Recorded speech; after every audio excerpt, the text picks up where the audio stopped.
A man is capable of swimming with a velocity u in still water, wants to cross a river D flowing with velocity v, मतलब river की जो width है वो d है of width, ठीक है. Find the angle in which he wants to cross a river D flowing with river velocity v. Find the angle in which he should be directed to reach at the exactly opposite point. तो पहला part हम ये मान लेते हैं इसको, ये B part है. ये चाहता है कि अगर ये इस ए पॉइंट से स्टार्ट करे तो एग्जैक्टली बी पॉइंट पे पहुँचे. तो अब सीधे करेगा तो पानी बहाव यहाँ ले जाएगा, तो उसे थोड़ा टेढ़ा करना चाहिए. तो ये आदमी की वेलोसिटी स्विमर की और ये पानी की वेलोसिटी है वी वाटर, ठीक है. तब पहुँच जाएगा यहाँ पे. Find the angle in which he should move. तो ये हमें जो डिस्टेंस दे रखा है वो डी दे रखा है. और velocity swing with the velocity, man की वेलोसिटी को यू लेटर से दिखाना है और रिवर की वेलोसिटी को वी से दिखाना है, ठीक है. तो ये तो एंगल आ गया. तो एंगल्स हम आसानी से निकाल सकते हैं. Find the angle sine theta is perpendicular v upon hypotenuse u. So theta equals to sine inverse of v by u. So we have got the first part. Second part क्या है? To cross the river in shortest time, in which direction he should swim? What is the value of shortest time? देखिए इसमें shortest path का फ़ायदा हो जाता है swimmer को. अगर वो टेढ़ा चलता है, at least he is going to cover shortest path and still reach the other part of the river, other side of the river. पर इसमें टाइम वेस्ट होगा. पूछिए क्यों? क्योंकि पानी के उल्टे बहाव में जा रहा है. अगर टाइम बचाना है, अगर शॉर्टेस्ट टाइम की बात चल रही है, then he should make use of the time of the river velocity. ऐसे में इसको सीधे अप्रोच करना चाहिए, स्ट्रेट अप्रोच करना चाहिए ऐसे में से. तो पानी का बहाव यहाँ ले जाएगा और ये फाइनल इसकी वेलोसिटी हो जाएगी, दोनों की vectorial addition.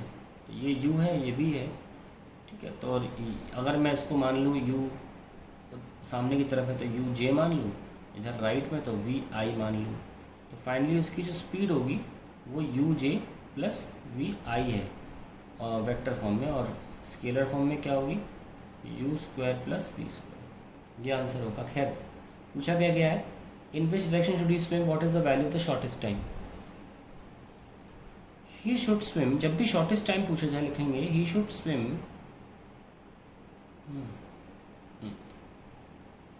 Directly at 90 degree with the flow, ये तो आंसर आ गया. तो एंगल के हिसाब से हमें 90 डिग्री, हमने आपसे बोला था, यहाँ भी हम गलती कर गए. टोटल एंगल एक्चुअली 90 प्लस होगी. हमेशा एंगल ये एक्स एक्सिस से देते हैं, 90 plus sine inverse of v by u. चलिए आगे देखते हैं. 90 डिग्री पे से ट्रैवल करना चाहिए. और अब टाइम भी पूछा है. टाइम डिस्टेंस अपॉन स्पीड होता है, डिस्टेंस अपॉन स्पीड.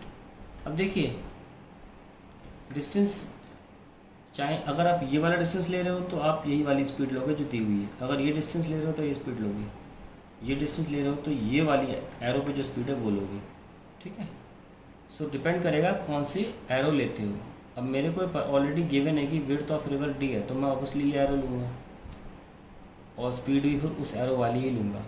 इसके पीछे लॉजिक बताता हूँ कि ये दोनों टाइम सेम क्यों है. देखिए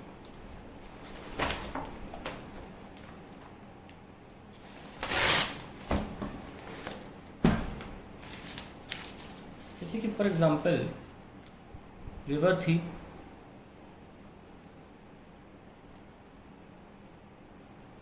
जीरो कॉमा जीरो से ओरिजिन मान लेते हैं.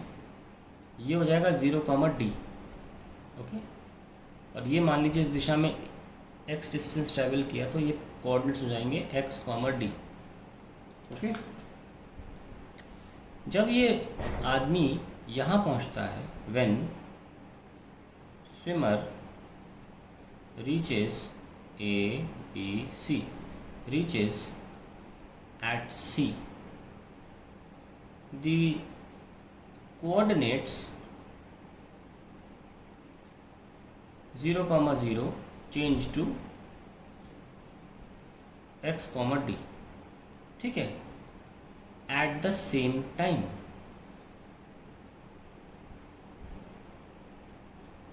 लेकिन अगर आप सिर्फ इस तरफ देखें, अगर हम इस तरफ देख रहे हैं तो कोऑर्डिनेट डी चेंज हो रहा है, सिर्फ वाई एक्सिस वाला कोऑर्डिनेट चेंज हो रहा है, लेकिन एक्चुअली पानी में बंदा यहाँ मूव कर रहा है। ऑब्वियसली यहाँ जाने की कोशिश तो करी पर पानी यहाँ ले गया।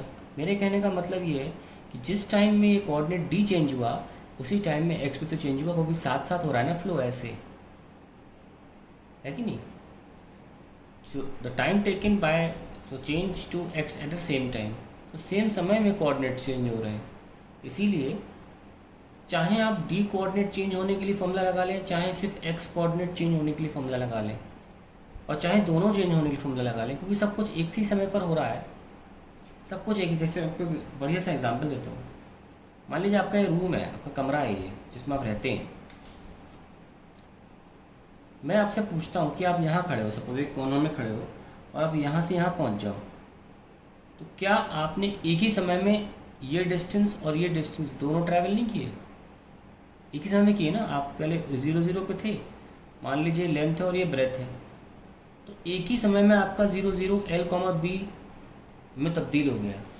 तो अगर आप टाइम में L और ये वाली स्पीड निकालोगे, सपोज ये एंगल थीटा और आपकी स्पीड इधर की V थी, तो ये स्पीड क्या होगी V cos थीटा, और ये वाली स्पीड क्या होगी V sin थीटा। तो अगर आप L upon V cos theta लेते हो, टाइम डिस्टेंस अपॉन स्पीड है, या B upon V sin theta, दोनों में सेम आंसर आएगा, क्योंकि ये दोनों कोऑर्डिनेट आपने एक ही समय पर चेंज कर दिए हैं। तो वही हम यहाँ लेते हैं, इसलिए तीनों एरोज में टाइम सेम आता है। तो we can write time is equals to distance A B upon इस वाली स्पीड u दी रखी थी, और बी सी अपॉन वी इधर की v थी, और इधर वाली a c upon v square plus u square. ये तीनों हमेशा आपको टाइम सेम देंगे, क्योंकि कोऑर्डिनेट्स एक समय पर चेंज हो रहे हैं, ठीक।